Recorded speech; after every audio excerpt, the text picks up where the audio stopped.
കുവൈറ്റിലെ ഒരു കമ്പനിയുടെ ജീവനക്കാർ താമസിച്ചിരുന്ന ഫ്ളാറ്റിൽ ആളിപ്പടർന്ന തീ 49 പേരുടെ ജീവനാണ് കവർന്നത്. അതിൽ 24 പേരും മലയാളികൾ ആണെന്നതാണ് സത്യം. അതിലൊരാളാണ് തിരുവനന്തപുരം ഉഴമലയ്ക്കലിലെ അരുൺ ബാബു എന്ന ചെറുപ്പക്കാരൻ. 2 പെൺമക്കൾക്ക് സുരക്ഷിതമായി അന്തിയുറങ്ങുവാൻ ഒരു വീടുണ്ടാക്കണമെന്ന സ്വപ്നത്തോടെ വിമാനം കയറിയ അരുണിനെ തേടിയെത്തിയത് ദാരുണാന്ത്യമായിരുന്നു. നാട്ടുകാർക്ക് അരുൺ ബാബു പ്രിയപ്പെട്ട സാബുവായിരുന്നു.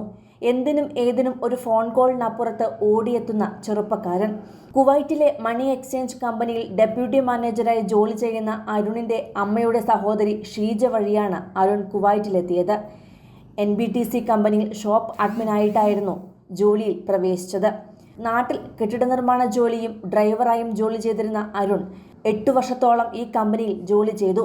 അതിനിടെയാണ് 5 വർഷം മുമ്പ് അരുണിന് തൻ്റെ പിതാവിനെ നഷ്ടമായത്.